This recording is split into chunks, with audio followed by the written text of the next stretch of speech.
because I never wanted to do anything but participate in music making, it was easy, I suppose, in a way, to just not give up.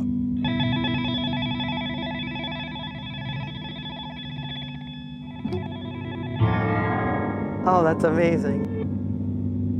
Being persistent and sticking with whatever makes you feel happiest, best, aesthetically, in terms of music making is a pretty good recipe. My friend Wayne, Pete was recording us in his garage and he said, you know, the hiccups are kind of humming, you know, and Thurston was like, all the noise, all the noise, man. I said, that was that. Yeah. Not gonna fix it. Everything uncool will eventually be cool. What's up, it's Paul from Guitar World, and today I welcome Nels Cline. Great to see you, Hello, Paul. Nels. Hello, everyone. Now, Nels is who I consider to be a guitarist, and to say that he needs no introduction is selling his career short because he's worked alongside artists such as Mike Watt, Yoko Ono, Martha and Rufus Wainwright, Julian Lage, among countless others. But for his many fans, he is best known for his work as the sonic journeyman and longtime guitarist of Wilco. True. It's hard to pigeonhole your music or your approach to guitar, but without using the word avant-garde. Is that a fair characterization? Well, sure. I mean, I'm all over the place. I have to admit it. And I worry about it sometimes, but now, you know, I just turned 70 years old. Maybe it's a little late to be worrying about such things. You know what I mean? I think you're because doing I've just been on fine. this zigzag path, super random in a way, but really seeking to participate in sound making, which sometimes leads me to play songs. Yep. And with songwriters, you know, like Jeff Tweedy, for example, one of the better ones out there, I would say. But my own music's been instrumental for the most part. Every once in a while I deign to sing, but I think that also might be a mistake. Right. Just like not knowing how to decide what to do. So I just kind of try to do a bunch of different things, whether it makes sense or not. But I do worry about that sometimes. I think the avant-garde thing is just because I'm kind of exploratory when it comes to sound making. And I'm drawn to, I guess, sonic events and instrumental music, particularly for myself, and which I guess you could say is tangentially related to the jazz thing, you know. Right, because right now, you know, you've had obviously the Nels Cline Singers. These are some of the projects that you've helmed, and the Nels Cline 4 with Julian Lage, and then now Concentric Quartet. Correct. I'm not a real jazz guy, okay? I mean, I'm a guy who likes to approach jazz, but I'm not a dyed-in-the-wool jazz Well, head. you used the term, which I love. You called yourself a jazz tourist at one point. I've said that many times. It's my cliche at this point. I love it. It's because it's sort of not committing to being a traditional jazz player, but you know your way around enough to get to be competent. Well, astonishingly, to me, I get to play with musicians who are truly jazz wizards, in my opinion. Most of them are acknowledged to be such. But I kind of really do most things by ear, I guess you would say. I mean, of course, theoretically, I have training in that area, but I never was really trained on the guitar. So I didn't learn. You can just look at the way my hands are on the guitar and see that I didn't learn guitar, you know. But theory-wise, I did some studying and at least know my way around the world of harmony and whatnot. So that's been helpful. Does that help you with more on the jazz part of your playing? Well, yeah. I mean, if you get a bunch of chord changes in front of you and somebody asks you to solo, you got to try to figure out how to do that. Right. I'm not particularly adroit at lightning fast. I'm not going to be blowing on giant steps anytime soon with any kind of, I guess you'd say, clarity or lucidity. But, you know, learning how to play swing time, for example, it can be a slippery slope, but I like that sound and I like that feeling, and so I do play and write songs sometimes that lean in that direction, or that, you know, deign to swing, you could say. And I play with some really, really great drummers. Drummers inspire me, you know, whether it's my brother Alex or Tom Rainey or Bill Glenn Cochie's pretty good. Marcus Gilmore, incredible that I get to play with these people. But I'm very drum centric because of my relationship to my twin brother, Right. Alex, and not just participating in music making with him, but listening to music with him and obsessing along with him over certain aspects of music. And one of those was and is drums and percussion. Right. So I really, really love being propelled by a good drummer, and I like to give them a lot of space. So tell me a little bit about that, like your background in that when you were growing up with your brother, who were you listening to at the time? As little kids, I think my first memory of music communicating something to me, and it was kind of a, you'd say, programmatic or cinematic thing, was Grofe's Grand Canyon Suite. My parents had this record, and our parents listened to records, so mostly Broadway musicals and maybe some swing era big band stuff in there. And my dad loved Ella Fitzgerald and Lena Horne. I remember seeing the Burros on the album cover and then listening to the piece, which is very programmatic, I admit, and I can see the Burros on the Grand Canyon going down, you know what I mean? So I think that was the first little inkling of the sort of magic in the way that music can communicate something to you. And then after that, the big aha, the first big aha experience was hearing Ravi Shankar in my elementary school class. And our teacher, we were studying India, and our teacher, Ms. Godwin, who looked a lot like John Lennon, played an entire side of one of the World Pacific Ravi Shankar Ala Raka live recordings. And this was, I mean, I was absolutely riveted. I was completely blown away. And I became obsessed with the sitar and with Indian classical music. And I was about 10. Yeah, it was the inkling of music beyond mere entertainment, I guess you could say. And I can look back on it now and say the first inkling of it as a spiritual pursuit. He describes in My Music, My Life his practice regimen. He had to sit with the instrument without even playing it, I think, for a year. And then he describes 8 hours a day until his fingers bled. And I just thought, well, I'm not doing that. You know, I'm going to get an electric guitar and do something cool, because we were listening to the Rolling Stones and the Yardbirds, and in my case, heavy on the Byrds, who were, of course, huge at that time, and a Los Angeles band. So, and we were listening to Love, and then eventually I heard Manic Depression on the radio, and we knew that that was the Jimi Hendrix Experience record that we looked at in the record store and wondered what it sounded like, because it looked like the coolest record ever, you know. Hearing Manic Depression was the moment that I realized that I was going to play or try to play music in some capacity for the rest of my life. The same for me. It was, you know, all the other ones like Hey Joe and Purple Haze were all cool, but like that particular song, it had that swing.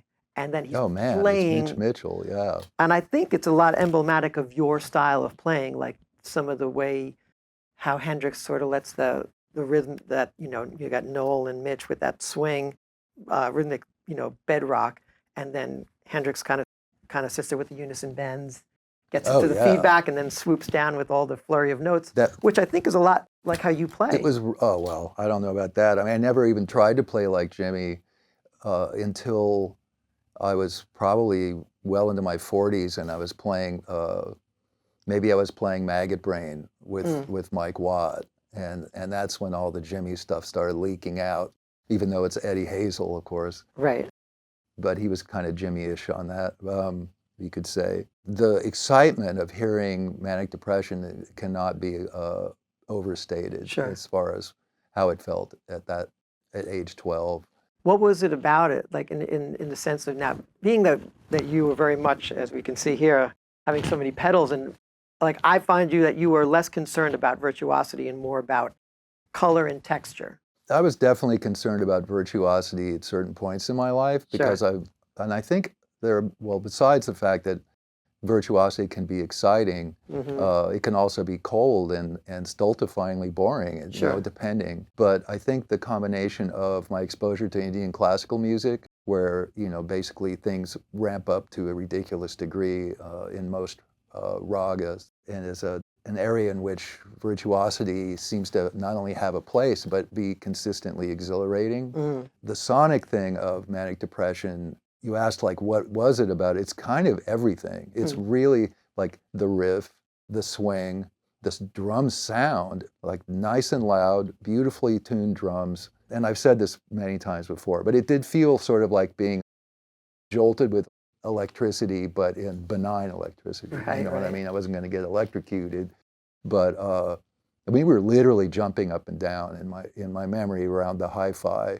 I don't know why the DJ played that instead of Purple Haze, which was the single in America. So I just have to thank that DJ. It was a Saturday afternoon. We were just sitting around listening to the radio on the hi-fi, you know. Another record that my brother was obsessed with at the time that we didn't hear for a while was the first Mothers of Invention album, Freak Out. And the reason we didn't hear it for a while is because it was a double album. It had the price, $5.49, printed right on the album cover, and we just couldn't wait that long with our allowances. We'd buy a record every 2 weeks with our allowance. How long before you start hearing that stuff did you decide, like, oh, I'm going to play guitar and my brother's going to play drums? Like, We were Where kind of was already that? messing around oh yeah. when we heard Manic Depression. So even when you were listening to Ravi Shankar, you there was a little bit of that there, or no? I didn't have a guitar yet. My parents both taught in the Los Angeles City school system, junior high school primarily. And my dad bought me a little Melody one pickup Japanese electric guitar from a student. And I remember him saying it would cost like $35 or something. A lot of So that was my guitar. But I didn't know how to tune it. I didn't know how to play it at all. So like I said, all I was doing was going with my thumb with the open B. It sounds like Gabor Szabo. And I kind of drifted towards blues rock, really, for a long time, and did not try to be psychedelic after a while. I was trying to sound, in a weird way, kind of conservative sonically, because I was trying to learn how to play like real notes and real melodies and riffs and stuff. So in junior high school, my brother and I started a band called Toe Queen Love with, that's from a Fugs album, by the way. And there was a guitarist in the band who was in our junior high school named Bill Watts. He could play really, really well. He had a nice kind of creamy vibrato. My vibrato was Jorma Kaukonen style. And I can't even do it anymore. It was like or that like shaky, really fast. Yeah. Or John Cipollina, who did it with the bar, you know, like that sound, which I use now all the time, the wiggle. People call it the wiggle. Yeah, you have a lot of that. I always find that's a lot in your playing, a lot of that, the quick vibrato. It came later. It actually, I mean, it was natural at first. Right. But then everybody, you know, once Eric Clapton and then to some extent I would say also Mick Ronson, really slowed everybody's vibrato down. It became really unhip to have fast vibrato. And I had this nervous vibrato, and I remember even getting some grief from guys in the band or whatever at some point, and just kind of looking at me like, man, you got to change that up. Right. Like, so I tried to learn how to play slower vibrato. Now it's just, I don't even know what I'm doing. I know that I can't do the fast vibrato with my hand, a la Jorma or Tom Verlaine. What were things about Verlaine's playing that kind of spoke to you? Like, if you could. The arrangements are so musical, and also he played really clean sound. You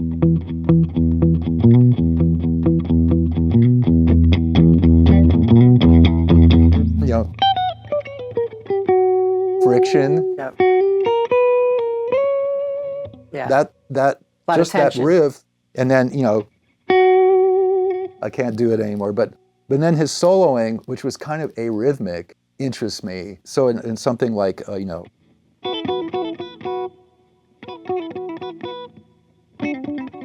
one, two, And then, you have, and then he does his solo.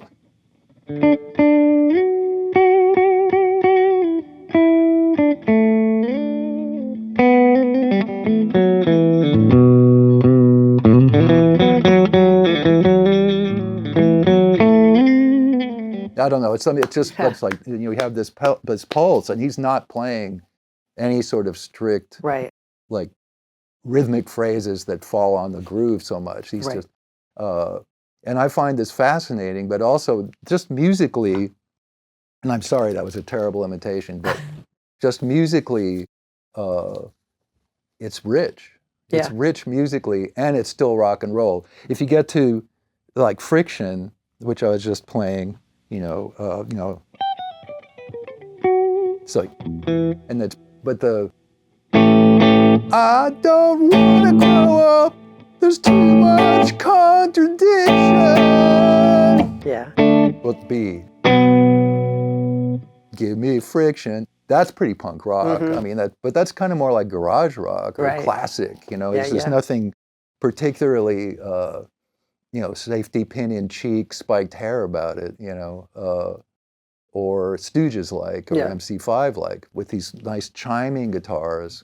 My brother Alex and I got into jazz and free jazz and what was called jazz rock at the time. We now call it the F word, fusion, a meaningless term, which interestingly means something to people. If you say fusion now, I think it means something kind of dorky or like slick, or technical for its own sake, but with like funky slick grooves or whatever. But that's not. I mean, it's basically could be anything. But some people said it was electric jazz, and then we got really interested in so-called progressive rock.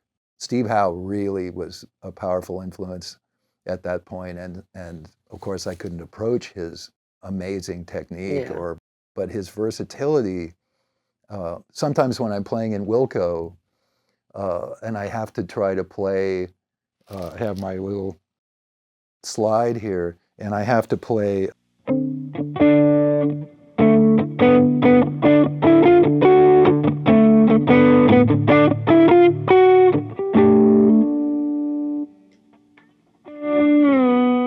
And I have to do that, and then go back to this, and then change a setting, and then, do some looping. I feel kind of Steve Howe-like. Like how he would have his 175 was like way up here, and then he has a pedal steel or a lap steel in front of him, and he's going back and forth, and he's got a volume pedal.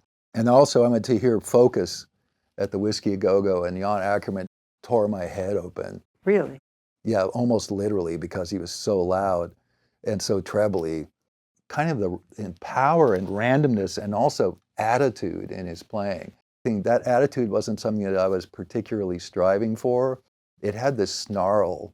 He had the cigarette and this kind of look on his face like, I don't give a damn. Like, screw you, pal. Like, there was this kind of weird energy about him, but he was so virtuosic and so kind of tossing off almost any idea that came into his head, which reminded me in some ways of my burgeoning obsession at the time with John Coltrane. Because that was the next big aha thing for me, was hearing Africa by John Coltrane. This was all when you were still a teenager? Yeah. This is 71 was when we heard, I think it was in 1971 or 70. It was in Bill Watts, the guitarist Bill Watts, who still lives in Los Angeles. I haven't seen him since high school. But so I wonder, hi, Bill. It was in his apartment. It was a complete aha moment. And then my brother started right off into Eric Dolphy, and then we got into Miles, and this was also a time of Early Weather Report. They just started, 71, and the Mahavishnu Orchestra. As you said, you're from California, Los Angeles, California, and you had the whole Laurel Canyon sound. I mean, I was a Joni Mitchell fan. Speaking of Laurel Canyon, I'd certainly enjoyed a Mamas and the Papas song or two here along the way, But that doesn't really factor much into your style of playing, would you say? No, but Buffalo Springfield did. And Stephen Stills, very important guitarist for me. And I still go back and listen to something like Deja Vu, because David Crosby, when I think about his writing around that time, I think the first sounds that I ever heard that I would consider jazzy in a very cool, unique way were songs by David Crosby. So when I've heard the Allman Brothers Band the first time, I thought that, you know, the music gods had created my perfect band. Really? I just thought, like, it was blues, but with all these other elements. They had every element that I was looking for, except, I guess, like complete abandon of Jimi Hendrix's wildest forays. But Jimmy was gone by this time, you know, he had died, or I was about to. And then when Dwayne was killed on his motorcycle, that was the end of my, for years, decades of my fascination or involvement with blues rock, I suppose. I was so despondent. It would just really upset me. So I didn't follow what ended up being even more success for the Allman Brothers Band with Brothers and Sisters and all those Dickie Betts written hits and whatnot. And my brother and I were listening to Santana records, the first two especially, and then I really got into the record Caravanserai. And this is around the time he was engaging in, you know, spiritual pursuits, and started playing with John McLaughlin and Larry Young and Billy Cobham, and we went to go hear that stuff. And I think when people who don't know much about you and they say, well, what if I was to listen to Nels, what would be the song? And almost everyone seems to point to Impossible Germany. Have you ever sat back and kind of, you know, autopsied it? It was my idea to end the song with a long instrumental coda. Sure. But it wasn't my idea to have a guitar solo there. It was, in fact, the opposite of my idea, because what I wanted to do was work out completely planned guitar parts with Jeff. Yeah. And my model for this concept was the song "The Dream's Dream" by Television, the last track on the second album, Adventure, which is just super beautiful. But it didn't quite go that way, and I had a couple of melodies. I think one of them was,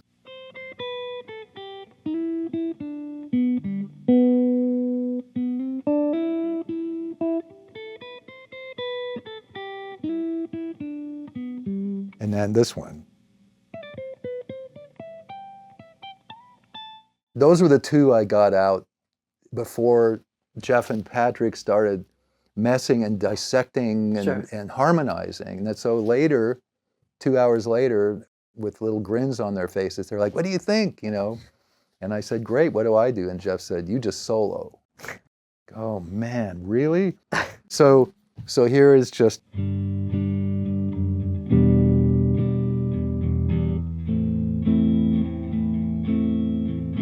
This is all it is: G, E minor, A minor. And so Jeff fell in love with what I played on the demo, my solo. Yep. And when we ended up tracking the song for real in the Wilco loft back then, and I played a completely different improvised solo, which is what I was assuming I was going to do every time that we ever played a song. He stopped and he said, "I hate to ask you this, you know, but would you mind, I really love what you played on the demo, would you mind basically playing that?" Yeah, recreating it. So I was like, oh my God, really? So I actually tried to write it out, like that would help somehow. I can barely read music for it, but anyway, whatever. Wrote it out, worked on it, and so now we have the sort of initial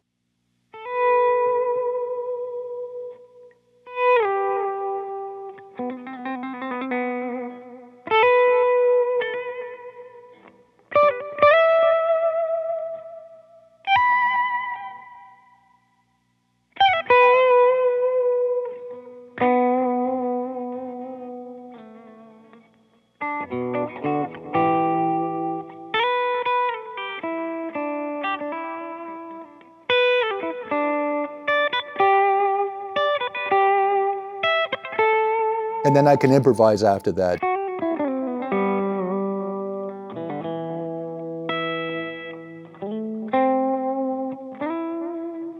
So for the first 15 years or more of playing this song, I was kind of tormented by the tone because I went for bridge pickup. Right. Because I think I was thinking of kind of a Dickie Betts kind of tone, Yeah. honestly. It was only in the last few years that I just thought, well, wait a minute, we're playing this now almost every night. It's become a ritual that I don't even know how much longer that this can go on, but it's gone on for a long time now.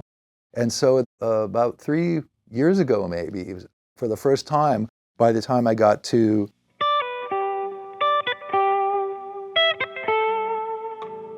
Right to the rhythm. I switch to a tone I like.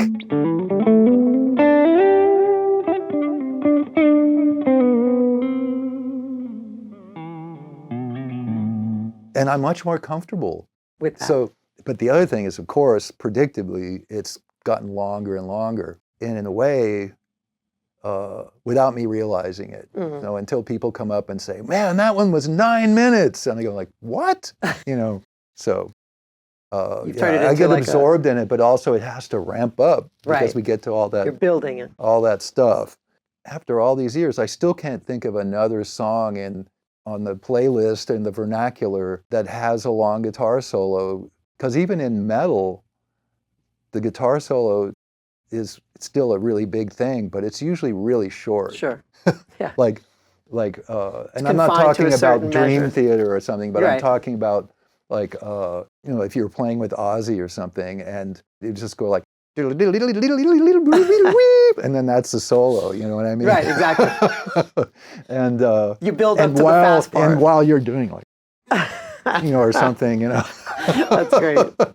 But those are important moments in those songs. I mean, obviously, and then Van Halen, you just like took the expressive power of a guitar solo in a rock band to this whole other level. As soon as I heard him, it was because a friend of ours had a 13-year-old stepson, and he wanted me to teach his stepson guitar. And this is always a mistake, by the way. And but then I said, "What are you into?" And he played me the first Van Halen record, and I was like, well, "Oh my God! Like this guy's heard Alan Holdsworth, but this is exciting stuff." And also, you can tell they're playing live, and I don't think there are any overdubs on it. I mean, it's just like him just going for it. And in Los Angeles, I learned later, because I was playing in bands and whatever, and playing in some of the clubs, they were so feared. Nobody wanted to be on stage the same night as them. Wow. Yeah, because they would just destroy all of So you were around that whole I wasn't going to Gazzarri's, or like I never heard them until that record. Until this young man played me the record. But the expressive power was immediate, and it's like we were talking about virtuosity before. That's exciting. Sure. Virtuosity, but being able to do that, but then also like just be smiling and just like, whoa, like, whoa, and I mean, just kind of this casualness, at the same like playfulness, and then just wielding massive musical interest and sonic power, and I've never owned a stack amp in my entire life, and it's just not my thing. Sure. Some interview, he said that he liked to feel the hairs on his arms move with the air displacement from the speakers, and I was like, okay, well, my amp's always about that big, and I use 212s with Wilco. It's still a 30-watt head, It's like, I had a 40-watt head with Wilco, Tim Schroeder designed for me, and with a 412 Marshall cabinet. That's as big as I've ever gotten, and I had to point it away from myself. I just sounded like God. Yeah. But it was just too much, and now I'll never go over 30 watts. I like being like Scott Amendola, he's right there. I like being right next to him in the singers, or right next to, as close to Tom Rainey as I can get in Concentric Quartet, or I just like being right near the drums. So, cymbals and snare drums can kind of wear on you over the years, but I still like being right in the drum world. So you basically like to feed off who's near you as a player? Well, I mean, I basically don't have even much in a monitor ever, because I'm just used to improvising. And we listen across the room, across the stage. I don't need to have everything up in your face like this, but I just love being near drums. I'm not in Wilco, though. Glenn's kind of far away. but I don't need him in the monitor. Right.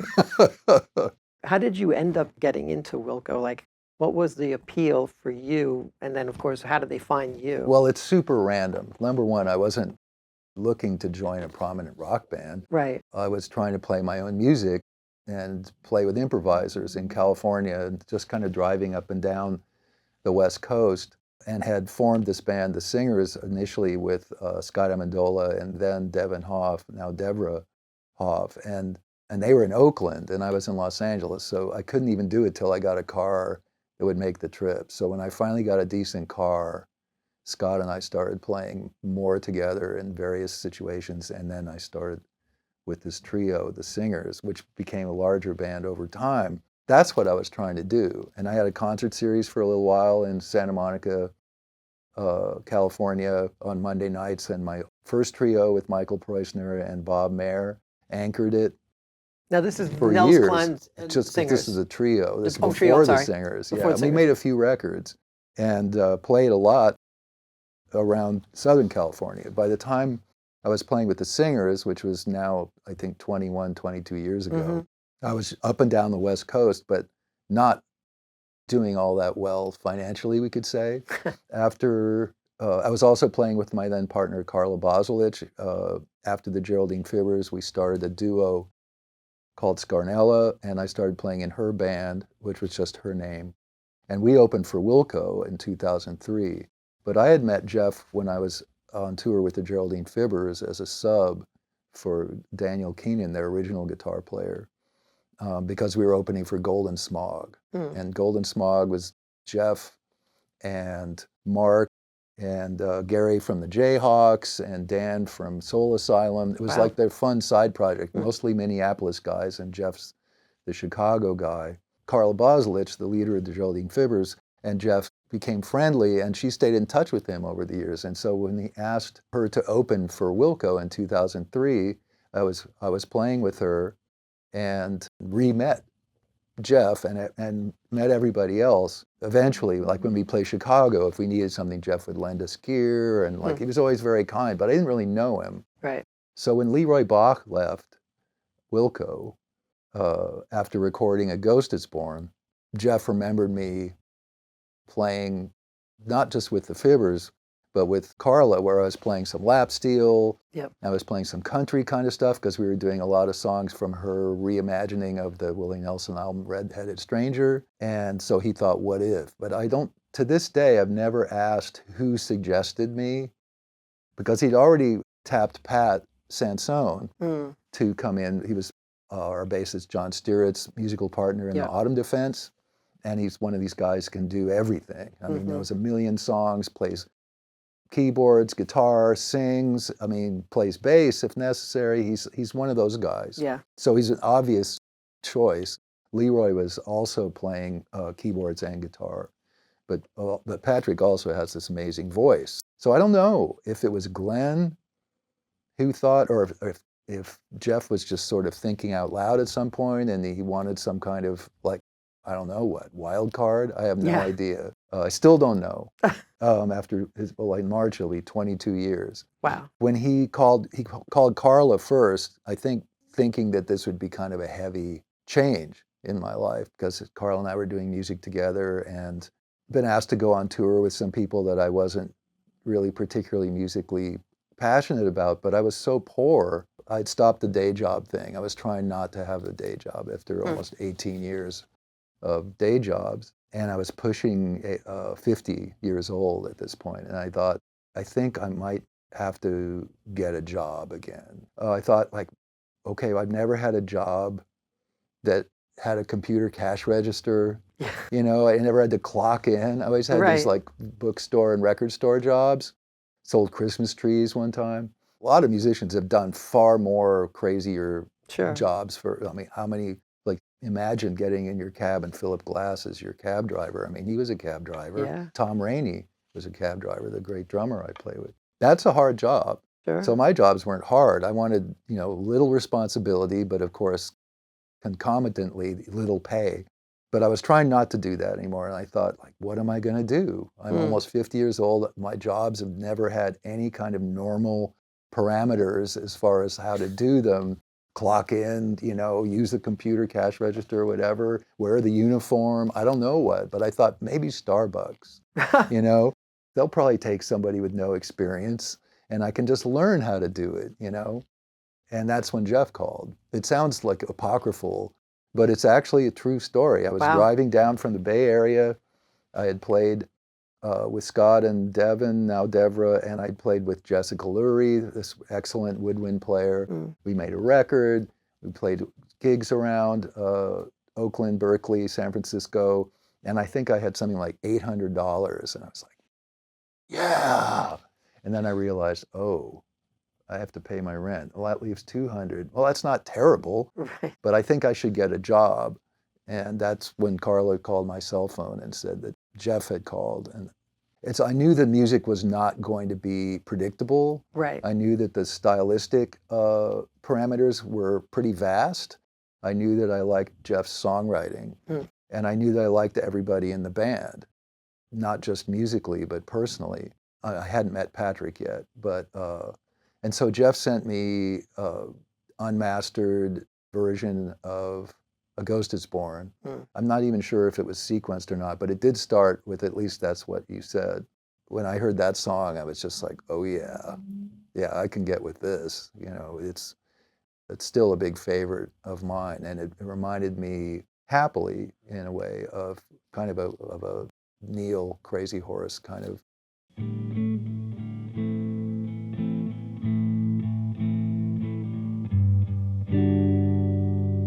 And then it comes in with the big power thing,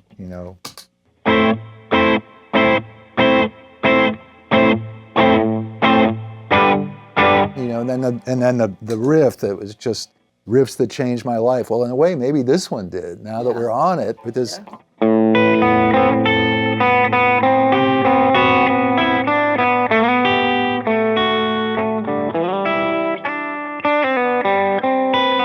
That's up to A to G.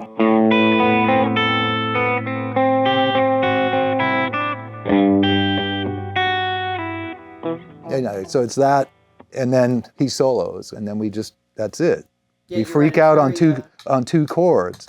It's very Neil Youngish. Yeah, and actually that's not the tone I use, but whatever. Yeah. And the emotional impact of that song, it's powerful. Yeah. So now it's almost 22 years. It's amazing. I'm just blown away that you were, up until that point, you were a struggling musician, and then that call comes in.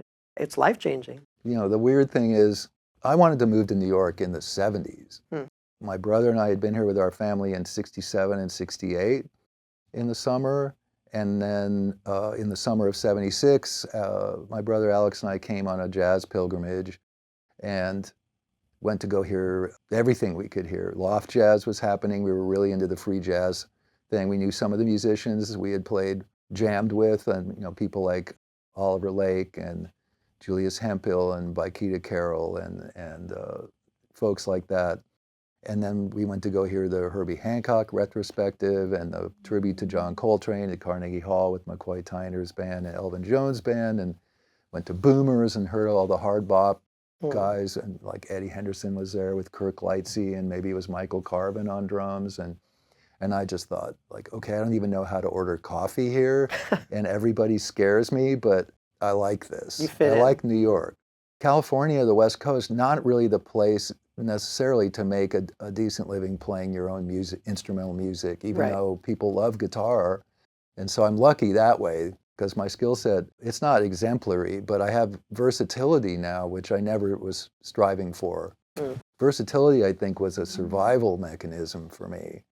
Because as much as I was listening to music that might be tangential to Jeff's songwriting style or whatever, I wasn't trying to play that kind of music. If I was going to do something in the rock vein, was definitely focused on Sonic Youth. That was like my absolute happy place, and Low and Deerhoof, really. They were like the big three in those days for me.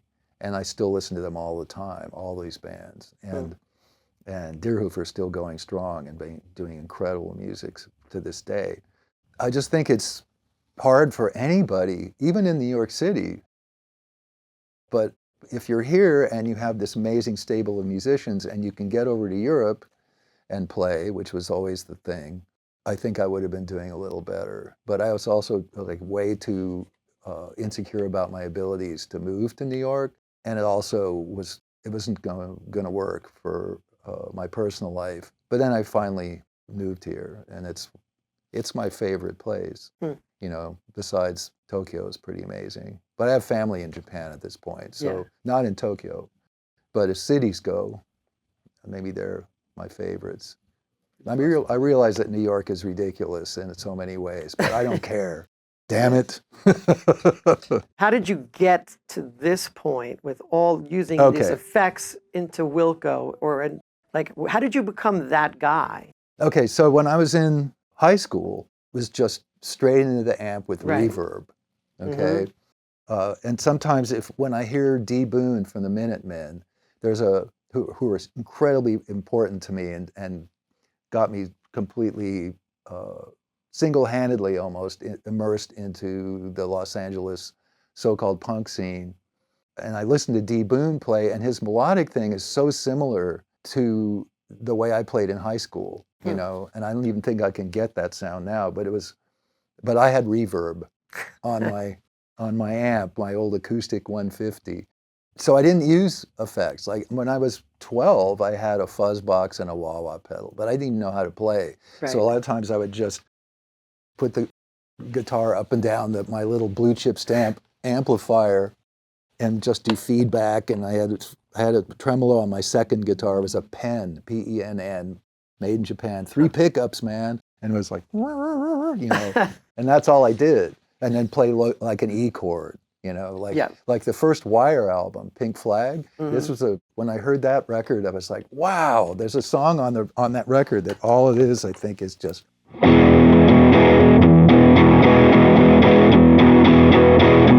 That's all it is. And it's like, wow, that sounds like me and my brother in 69. So that, you know, there I was playing just with reverb for a long time and trying to play some good notes. And then I started messing with an Echoplex that my good friend to this day, Vinny Golia, saxophone woodwind virtuoso composer, had left in my room.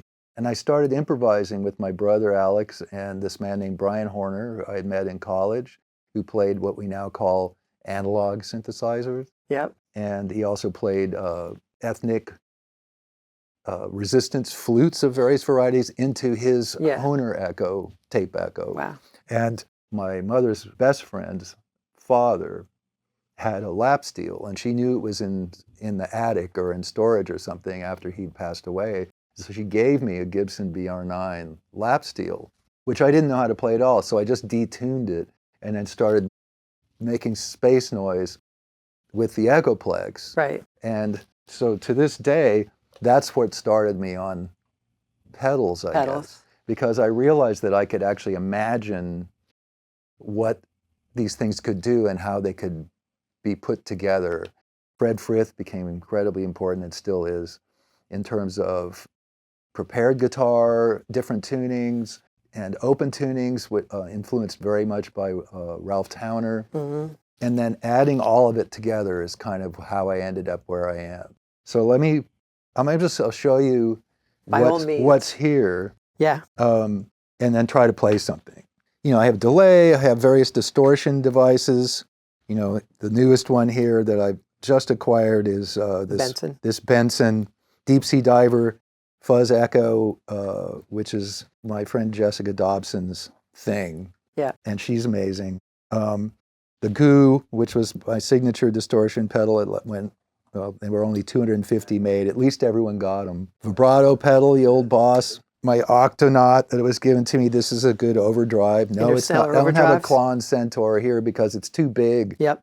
And now I guess they're worth insane money. So, but I use it with Wilco constantly. I can't live without it. But for this is a New York size board. Yeah. You know. And now I have 2 boards because I always have elevated stuff. And I finally put this on a board. So you always find that you need to have a board that's near your hands and one on the floor. Because I used Electroharmonic 16-second digital delay for decades. And I still have 2 functioning ones. But Now I'm using the Expedition Electronics 60-second Deluxe because, like a Klon Centaur, I guess, the 16-second is super rare and expensive if you can find them. Yeah. And I'm always doing looping and whatnot on the fly. Usually I have my count to 5, my Montreal Assembly count to 5 here, but it needs repair. So I have this Walrus Audio Lore for massive, insane reverbs. Oh.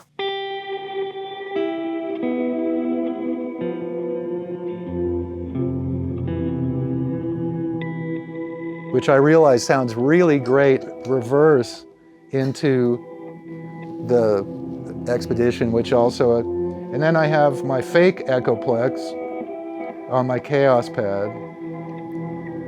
which models all the Echoplex stuff, Yeah. or I can go Roland Space Echo.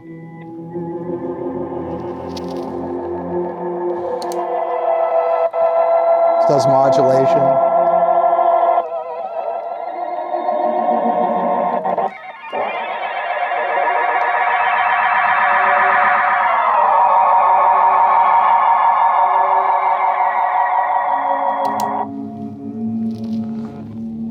And this was given to me by this really lovely guy in Buenos Aires. So I have this, if I want it, I have this, whoops, turn that off. I have my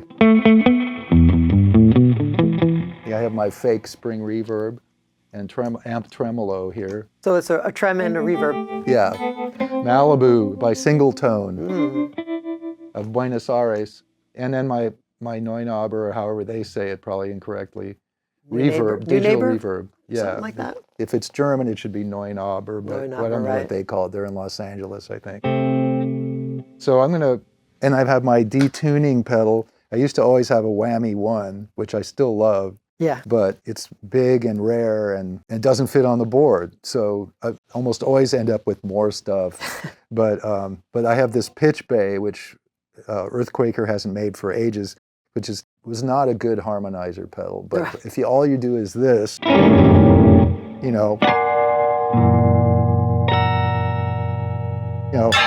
random detuning. Right.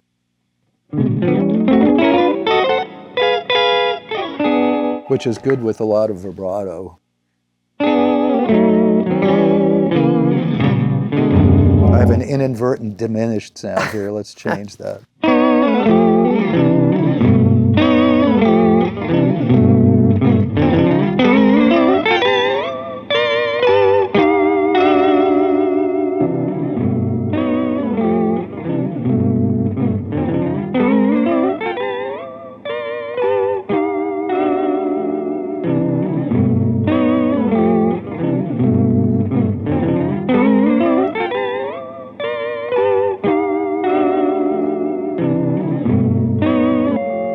I can drop sounds into it like a 16-second without destroying the loop.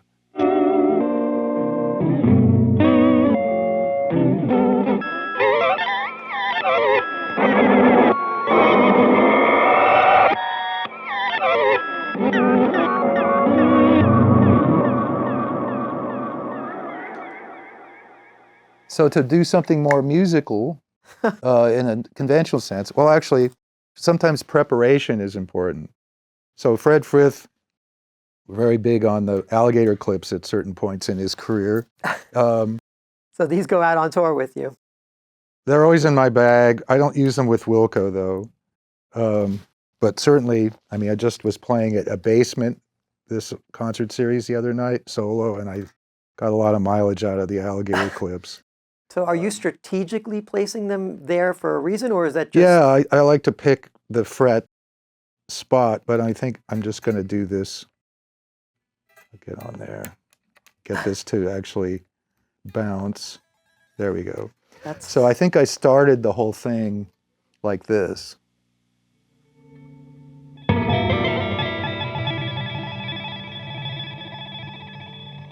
And, but these sounds, for example, let's take that out there.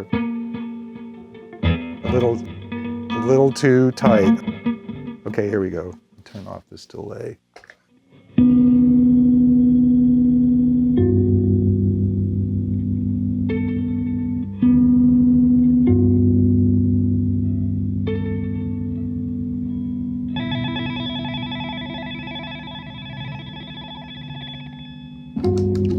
that as a bed, Yeah. and then I'll play a little bit over it.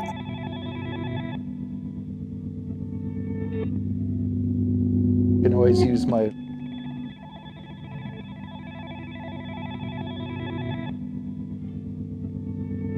Let's try a harmonizer setting. A little harmonizer.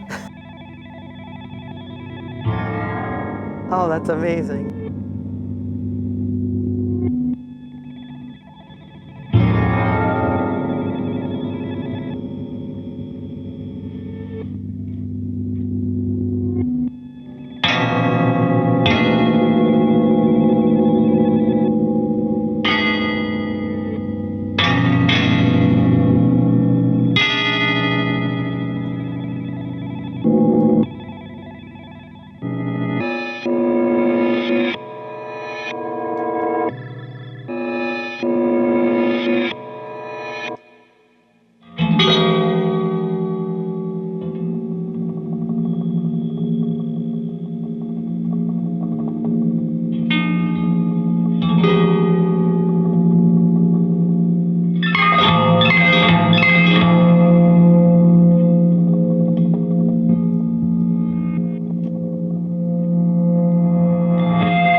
I don't know. That's amazing. Wow. Well, nowadays we have so many pedals that try to create those kind of sounds. Yet when I see you the way you've always played, you're probably one of the very first guys to really create these kind of soundscapes just using, you know, ordinary things, just using what was out there, you know? There's so many, like, you know, ambient pedals are really hot right now, but like you were doing all this stuff way before. I know you showed the alligator clips and the chopsticks, but you also had a whisk. I remember seeing you use a whisk one the time.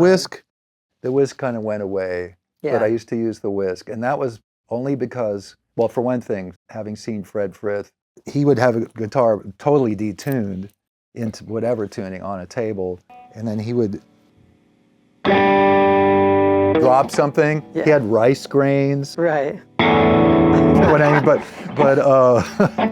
but he the idea of prepared guitar, and Davy Williams was another one, very important, from Alabama, the improviser. He ended up in a band called Curlew, which was a very important band in New York. They were kind of almost like the house band in a weird way at the Knitting Factory, the original Knitting Factory.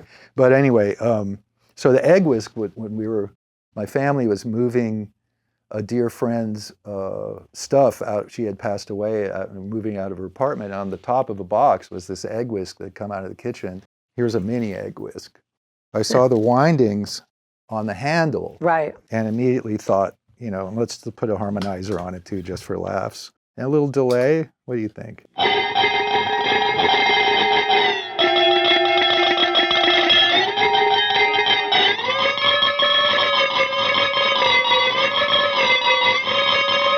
It's even better with a lot of delay.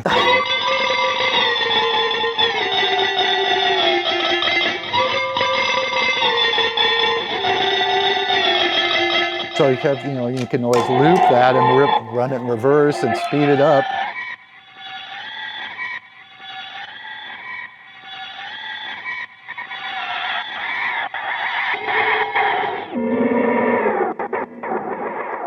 But the egg whisk was just an outgrowth of that, and then I could like roll it around on the guitar, especially if it was detuned. And my good friend, great guitarist in California named Woody Applenalp, he was like one of the serious whammy pedal guys. Like he had a whammy pedal, the first whammy pedal, and he was the genius at this. But then he was trying to wean himself off of it, and so he gave me his. And I said, no.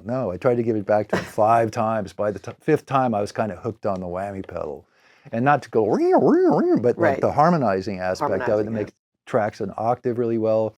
And then you could go up 2 octaves, which I can't do with this pitch bay. And if you listen to the great harp player, and I mean harp, Zena Parkins play her electric harp, she uses this sound a lot, of a way octave up, and then you play and it's trying to find the note, so it's warbling and doing all these things. These are sounds that I got really into, and so the whammy pedal kind of really unlocked a new potential for detuning live, and getting clusters, all kinds of chord clusters, even if you're using just 6th or 4ths or 5ths in tune, but playing complex chords. That's a sound that Jim Hall, for example, really gravitated towards in some of his later playing. He had a whammy pedal, and he would have it up on his amp, and he'd turn it on and off with his right hand, which was, and then he would play some single note stuff, but also chordal information with this kind of obviously, to him, fascinating stacked harmony sound. The ambient pedals you're talking about now, it's something like almost everything sounds like this kind of thing. Like, to me, everyone's just going like, yeah.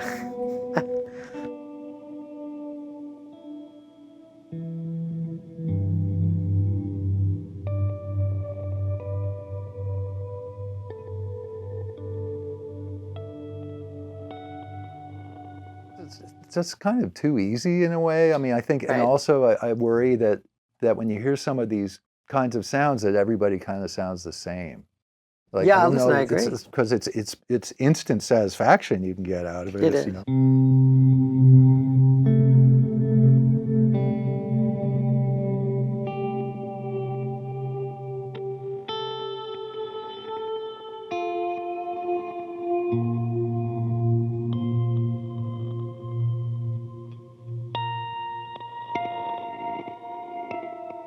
But like I said, running it backwards in this, I just really do like this sound. But also, you know, speaking of Jimi Hendrix and the Beatles, you know, Tomorrow Never Knows. I'm never tired of backwards guitar, and I know it's a cliche at this point, but I'm addicted to it. It never gets old for me. And when I found out I could do it live with a 16-second digital delay, for example, man, I was just no turning back. That was it. In the music you're currently playing, like in Concentric Quartet, which is a jazz, which is, you know, you're going back to jazz. Do you actually do this? Yeah, I mean, I do now. I started out thinking I was going to have a much more stripped down, slightly more conservative palette. Right. And then I found myself drifting right back into the same distortion and looping. And I don't use this cosmic reverbs and delays going in that group. How do you sense the space and where to inject that? I don't know. Interesting. I don't know. I mean, at one point, we have this song called House of Steam. And I needed to get this drone going, and you know, I really like this.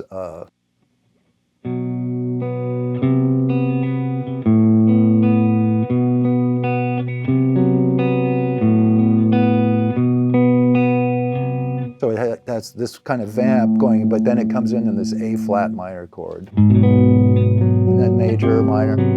Yeah.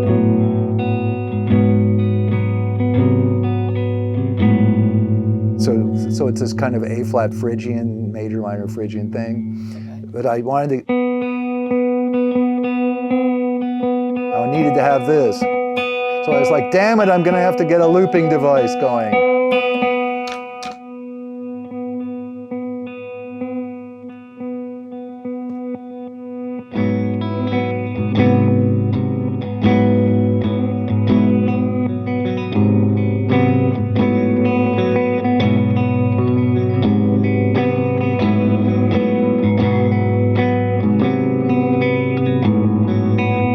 And then there's a melody that comes in. So I needed to have this sustaining. So there I was. The first gig we ever did with Concentric was opening at for Tedeschi Trucks Band at the Beacon, which is like a weird first gig. Yeah. We did some improvising together live, but not as a band with a name and my songs or anything. So there I was with just one looping device on a stool with a 16-second. It was actually Bill Frisell that turned me on to the 16-second digital delay. When I was playing in a band with the woodwind player, composer Julius Hemphill in 1985. I met Bill in 83, but I didn't know about the 16-second until we were on tour together, and he was using it. He's the master of it. He hasn't used it in ages, but so after the tour, I went and found one, bought it used, you know, and never looked back. So I've been using that and that type of a thing now since 85. So you would say that the 16-second delay is an essential part of your sound? Yeah, if you listen to my records, almost everything I've done since then, it's on there somewhere. And if it's not that, it's an electro-harmonics and something or another now variation it's this of thing. this. Yeah, like I said, I still have two that work, but oh my God, try to find one now, and there's no chips, and try to get it repaired. That's a whole other. I've been through that. That's why I think, honestly, I think it's why Bill stopped using it, was because his broke, and there's almost no one who can fix them. So there's a lot of circuitry crammed into, because it's the size of all those early Electro-Harmonix boxes. But this is. They tried to market it as Fripp in a box, apparently, without asking Robert Fripp about it. Yeah. And he said no once he got wind of it, apparently. And so Fripp in a box never happened. But I think they thought that initially what it was going to do was like Frippertronics, you know, which was what Robert Fripp called his use of Revox tape machine looping, but really slow looping. So let's see if we can create.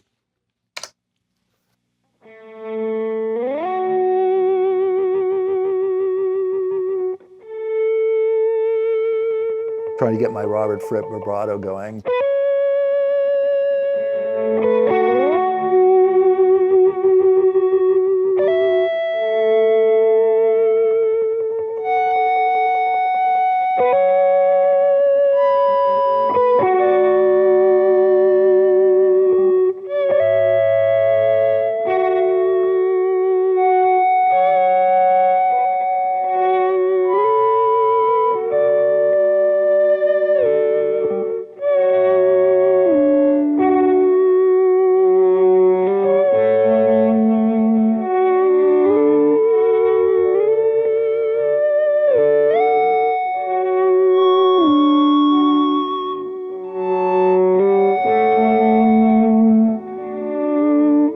that's basically like what he would do with tape recorders. Yeah, yeah. He would do much better than what I just did. I was listening to all these recordings and just inputting. That's sort of like, I guess, if you do what I was just doing, you could do Evening Star by Fripp and Eno, and that's all just beautiful stuff with this kind of minimalist sensibility sometimes. And so you go into this sound world. So when you create, like, say, these pedal boards, I mean, obviously you have a different one in Wilco, and this one's more your portable one. What are your essential pedals, or is that constantly in flux? Well, it's not totally in flux. I always have some kind of a delay. I always have some kind of distortion, which in this case is goo, some kind of overdrive, which is this is the Interstellar audio devices, Octonaut, whatever. It's impossible to remember the name of this thing. Hyperdrive, Octonaut Hyperdrive. Hyperdrive, yeah, they're Klon. And there's all kinds of overdrives out there, and I like a lot of them. But with Wilco, it's always the Klon Centaur and a volume pedal. Those are kind of essential, and I have to have a compressor pedal. This is my old boss, sometimes just to get more level into the looping device, but also to get increased sustain. There was a guy in a band I was in Los Angeles for years and years. The band was called Block, and his name was Nicholas Kirgo. And he's the first guy that showed me a compressor pedal because he was using it with like maxed out sustain. Right. But I'd never heard anything like it. I said, "How are you doing that?" And it was a compressor, Boss compressor, in fact. I love my vibrato pedal. I don't always use this is a vintage Boss vibrato pedal. Sometimes I use the Aqueduct, the Earthquaker, because it's got a selection of such things. Yep. But those are kind of the main things, like fuzz, for example. I don't really use fuzz sound in my own music at this point. Right. And the looping thing, I guess I need that. I guess I do.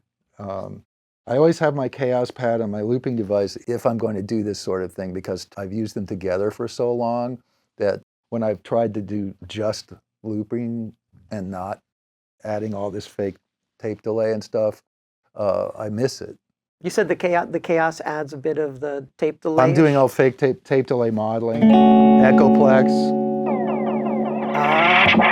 It does all the electro. You can put it on hold.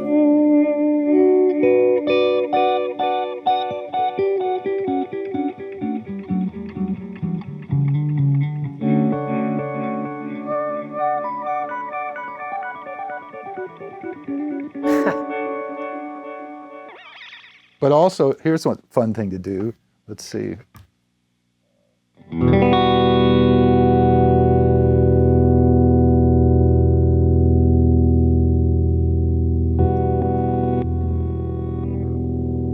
put the Kaoss Pad on harmonizer, and then put the hold button on, and I can just play like something on the screen.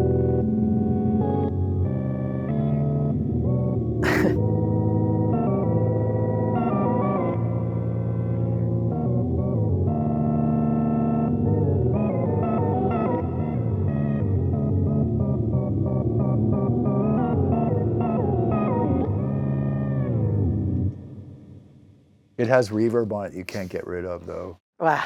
But anyway. Adds to the charm, right? So that's a fun thing. And then the Kaoss Pad has all this stuff that I've only used, I don't even remember what number it is anymore, like a theremin kind of sound and synth sounds. And then the drum machine and drum sounds are so loud that you have to completely change all the settings on it because it'll just blow up your... It's crazy because like the Kaoss Pad, like, I mean, it's doing a lot of the hand stuff that you're talking about, but like I don't think there's anything out there that's an equal to it. No, and it's huge, like a whammy pedal. Yeah. Huge in Japan. Yeah. So you have musicians like Yoshimio from Boredoms or Keigo Cornelius, who I think were some of the first people. In Keigo's case, he plays great guitar also, besides being this amazing composer-producer guy. But he got the Kaoss Pad, like the mini one right there. And then they started making those in Japan. Right. Yeah, I think it was like Ibanez or somebody made a Kaoss Pad guitar. Like yes, they did. That looks kind of like Keigo's guitar, like a black Strat with a Kaoss Pad. I can't do that because I have to look. Yeah. Like, spend the whole time kind of going. And it's also ruin it. small. This is supposed to be functioning, the Kaoss 2 here at line level, but I have adapters and it's noisy, when you do the... Here, let's listen to the hiss. Yeah. Clamping down, But nobody's ever said, no, that's too noisy. I'm sorry, you can't use that on our record. Yeah. No one's ever said that. So what the heck? I Wow. don't care about that. As Thurston Moore once said to me, and we were recording some of our duo stuff, my friend Wayne Pete was recording us in his garage, and he said, what he's playing, we're both playing. I was probably playing my Jaguar back then, but he was like, that's pickups are kind of humming, and Thurston was like, all the noise, man. I said, that was that. Yeah. Not going to fix it. I don't think you could do what you do on any other guitar. You couldn't do it on a Les Paul. You couldn't do it really on a Strat or a Tele. The Jazzmaster is the perfect vehicle for your style. It started on the Jaguar. I didn't really know the difference between the two, actually. So, but I was so obsessed with, I'm obviously a Tom Verlaine fan, but particularly Sonic Youth, because I wanted a guitar that had strings behind the bridge that was a serious amount of length. And so we used to have the recycler. It was kind of like Craigslist back in the day. You'd buy a newspaper and then free listings. And so that's how I got my first 16-second digital delay. And that's how I got my 66 Jaguar. That was my main guitar for 9 years or so. And is on like all my early trio records and my first record under my own name called Angelica. And, it's like a jazz record. But my friend Stuart called it the Jazz Slab. The thing about it, it's not just strings behind the bridge. But when I picked it up, the Jaguar, I immediately felt comfortable. I never even, because, when I was in junior high school, nobody played these guitars. They were completely derided. And in fact, the man whose name keeps coming up, Bill Watts, he, for a minute there in high school, had a Jazzmaster. And I remember thinking, why? What are you doing? Yeah. He didn't keep it long, but he didn't keep guitars very long anyway. But so string length behind the bridge, the whole body shape, neck profile, everything, super comfortable.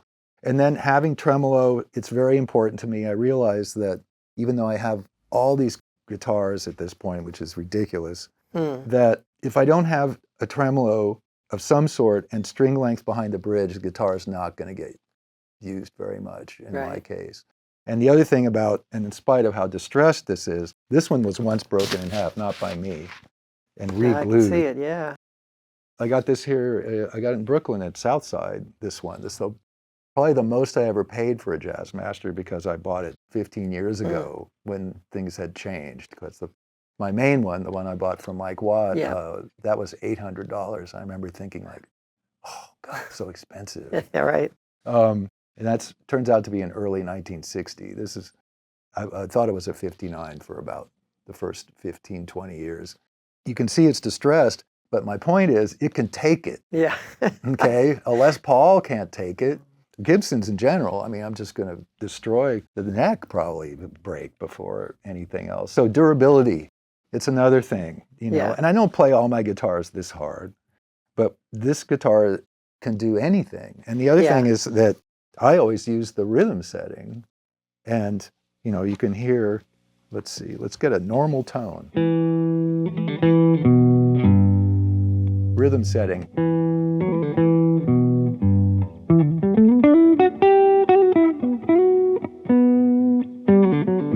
That's my jazz sound. That's great. Wow. That's what you're using when you're in when you do your jazz. I mean, I have a Collings i30 that is customized. I saw that. Yeah. That has flat wounds on it, and that's kind of my jazz box now. After using a Gibson Barney Kessel with Julian. Yes, I saw that. That didn't have flats on, it still doesn't. But in a way, and it's here, the Collings, because I'm playing stuff from my record Lovers on Friday. But I don't know if I'm going to maybe just play the whole thing on this guitar. I didn't on the record. I used I used the Barney Kessel, I used a Bilt Volare on a song, and I don't know why I brought so many guitars to that record. It was unnecessary. My wife, Yuka, actually at one point, somebody was asking me a question about the Jazzmaster, and she doesn't usually weigh in. on such matters. But she just said, I don't know why he uses anything else. That's what she said. I don't know why he uses anything else. And she has a point. Listen, wives know better. That's true. Yeah. It's amazing that, considering like you were almost inextricably linked to the Jazzmaster. You know, someone like Fender has not asked to do a signature with you. I'm just not interested in that. Not interested. No. Has anyone, say, like maybe like independent guitar builders or boutique builders, like say, let me create something similar. It gives you sort of the same, you know, behind the bridge. Well, there's some, I mean, I have some of those. I mean, that I don't think they were made with me in mind. Well, before Built existed, they made me a rosewood Jazzmaster with a Strat pickup in between the pickups, and that was something they kind of wanted to do. And I play that every night in drop D with Wilco, and it's, in spite of the fact it's chambered, it's all rosewood. It's pretty heavy for me with my neck and shoulder issues. To get through a whole night with that thing might be ill-advised. I might as well have almost a Les Paul at this point. It's so heavy. Collings is coming up with a new offset guitar that they sent me to check out, and it's really good. So they're out there. Some Built's making them. There's that Harvester guy. This is just home for you. It is, and the other thing is, and of course the pickups sound great. Yeah. In spite of the hum, there's nothing like these.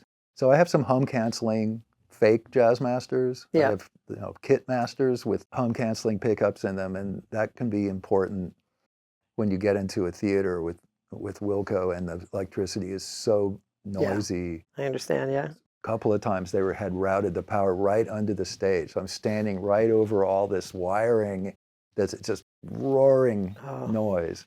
And then the irony of the whole thing is I bring this hum canceling kit master out, and then when it comes time to play Impossible Germany, when I really don't want it, I have to figure out where to stand or whatever. Right. I do that anyway because I just want the sound of these pickups. Right. So, I don't know. Why do I have so many guitars is a really good question. I didn't until I joined Wilco, and it's just a very kind of a deadly environment for me to be initially on tour with a band that travels with a fair amount of guitars, and the leader of which is not only knowledgeable, but kind of obsessed with guitars in general. I mean, he's very knowledgeable. I don't know much about guitars.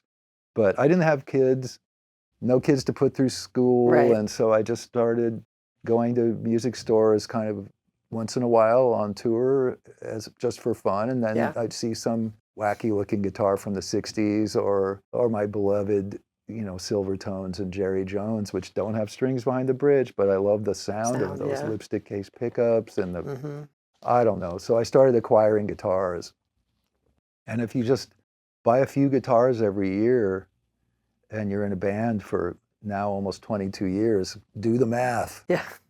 I don't know how many guitars I own. I actually don't. It's not as many as Jeff Tweedy. I know that. But at least you use them. At least they're there for your utility. There's too many to be used as much as they should be. So that's why I'm trying to rethink this. But I do actually love my guitars, I have to admit. But I think you make up for it with effects then. Oh, yeah. Yeah.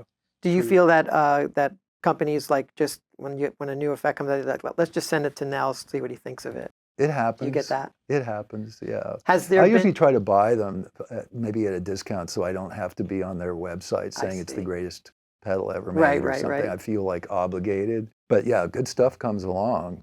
Like this man, Guro, that's his nickname, in Buenos Aires. This guy's making great stuff. Awesome. And he just gave me this, you know. The fuzz and detuning might be just enough, especially because this detuning thing is so, it's just, I mean, it's a little bit laughable, actually. I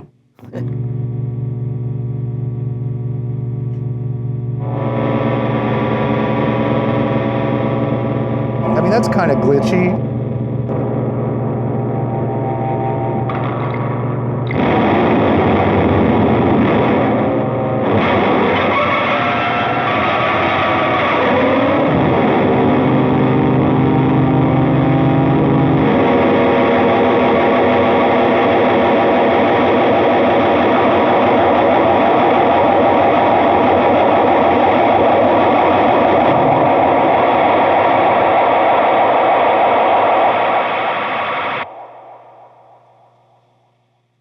Everywhere I go, I have fun. I mean, where would you be without it? It's amazing. Yeah, I mean, there are still some things that I wish I had on my New York board because it's slightly too small, but I don't know. It's kind of fun to not have everything. Right. Because actually it makes you concentrate on what you have and really exploit the most out of it, right? Yeah. Have you ever dabbled with, modelers? What's your thoughts on them? I have not. It was unintentionally dabbling, which is I'd show up somewhere. I did the Alternative Guitar Summit 2024 guitar camp with a whole bunch of super wizard guitar players. It was scary. My friend Joel Harrison does it every summer and puts it on. He's somebody I've known since the 70s, an excellent guitarist, composer, arranger himself here in New York. And I went to go jam in the sort of like pool room with all the weirdos that wanted to just make racket with each other. And then I said, I'll come down. And they had all these little amps where you just, dial a thing and it says like British, Vox, Tweed, whatever. And that was my exposure to that. And it's mostly me just scratching my head and looking at it and going, which one of these sounds is the normal amp sound? I got to start at normal amp sound first. I don't want to hear, death metal 5 or whatever, like the instant, insane setting. Here's the Hetfield setting, But I know people that swear by that stuff. For me, I like the sound of tubes. I'm going to go down just playing tubes, but every year it becomes more and more convincing. And right now, it's super convincing. So if you never really grew up with that kind of a background of playing through a tube amp and really enjoying the sound of what tubes can do for you, you would miss it. Well, I can totally rock solid state. In fact, the amp that I have take everywhere here in New York is a solid state. Which amp. one? It's the old ZT The Club. I know that. This is lunchbox, but with a 12-inch speaker. I reviewed that one time. Mine has like the grill started rattling, so I took it off and left it at a gig. And my friend Steven, who I gave one, I used to get them really cheap from ZT, and Wilco uses lunchboxes backstage in our little prac room all the time still. And they're out of business now. But I'm taking it to all these gigs, and everybody looks at it. It has little I put stickers all over it. That's great. No grill and whatever. So, and I just tilt it about this high, and it's potentially 200 watts of solid state power. It doesn't sound good. It cranked like that, but I can totally rock solid state. I just can't take unwanted breakup. Yeah, I agree. I need headroom. I mean, I always love if I'm not using a tube amp and I'm just going to plug into something that I can always rely on, which sounds pretty convincing to me. The Roland JC120 is always solid. Just a great sounding amp. It always sounds like a Roland JC120, that's for sure. As long as if you turn off the chorus, you can make it, and you have a pedal board, you can really make it get where you want to go. Yeah. I think it's really headroom. Good. Yeah, headroom. But also, I mean, let's face it, that is the chorus sound. It is the chorus. If like the sound of so much like West African pop, high life, juju, even on the last Wilco album, full album, Cousin, chorus is back, dude. Check it out. It's like to be avoided at all costs until it isn't. Right. I remember 100 years ago, like S95 Pat Smear said to me, it was the first Foo Fighters tour, and they were opening for Mike Watt, and I was here in New York, and I went and sat in, and he said to me something at that point, I think it was like, and he was playing Hagstrom's all the time at that point, and he said, everything uncool will eventually be cool. Truer words were rarely spoken. Very true, very true. So solid state modeling, whatever, why not? Yeah. And the other thing is, I would say, it's lightweight, correct? So, it weighs very little compared to a tube amp. Yeah, well, pretty much. But again, guitarists get to really just have their sounds all homogenized into one unit, and you take it anywhere. You don't have to get cartage fees for bringing really heavy amps anywhere. Yeah. So it's cost effective as well. Not having fragile tubes and heavy is a good thing, but man, we all know though that when you get that right for you tube thing going, there's nothing really like nothing like it. With Wilco, I have the Marshall JTM 45, the offset reissue one, and that thing's on 2 or something. It's really it gets any louder, it starts to break up. Distort, But yeah. but at that level, it's plenty loud for me because I'm doing everything from the floor, with anything with boost or overdrive or whatever. Yeah. It's pedal sculpting, I suppose. Yeah. Awesome. Any advice for aspiring musicians that you want to give out to kind of eke out a career like yourself? Okay, well, I always say the same thing because I have been asked this a few times. And I realize that it's actually really hard out there in general. And I actually don't know how I got anywhere, honestly, because I don't know how to hustle. You know what I mean? I'm not a business person, but I have been persistent. Because I never wanted to do anything but participate in music making, it was easy, I suppose, in a way, to just not give up. And doing music that I liked was helpful because I didn't burn out. I know plenty of musicians who are far better technically than I am on their instrument and have amazing versatility, sight reading ability, all these kinds of things. But I sometimes have seen some of these individuals, and most of them don't usually write their own music. So they're kind of, I guess, jobber, guns for hire. Yeah, yeah. Sometimes they just totally burn out and they lose their joy in terms of playing, music making. So I never had that. Perhaps it's just like moronic in a way to derive so much pleasure from playing and from sound making. I'm the guy that I look forward to sound checks, because hey, we're playing, That's it. True, I really do. So I think being persistent and sticking with whatever makes you feel happiest, best aesthetically in terms of music making is a pretty good recipe. But you do have to actually make friends and show up on time, be a professional in that way, be able to get along with people and accommodate sometimes their demands aesthetically. Yeah. I try, I do. And I play with so many people that I have so much respect for that trying is, I wouldn't say always fun, but it's important. Yeah. It's important to make the dream come true for somebody, not just me, for the songwriter, the producer, director, whatever, Yeah. So that's it, persistence, don't give up.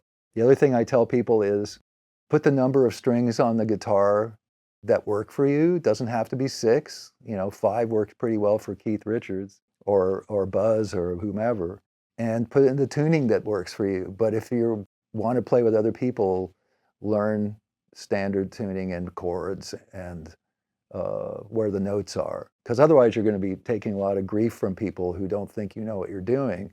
But you could change music forever being that person. Yeah. But you're just going to take heat or get nowhere for a long time because you're an iconoclast, But we need iconoclasts. We need innovators. So whatever that path is, just stay on it if you can. Well, you've done it and more. It's weird. It's awesome. It's weird. Awesome. I'm happy. It's I'm happy fantastic. about it. Well, thank you, Nels. So Thank you, so Paul. much Thank for you, guys. having here, for doing all this here. What a great sound that you have here. Oh, thanks. Thank you. Thank you so much for listening. And thanks to everybody for listening, and just keep listening. Not just me, I mean, go out and hear live music, listen to your favorite records, and do whatever you can do. Awesome.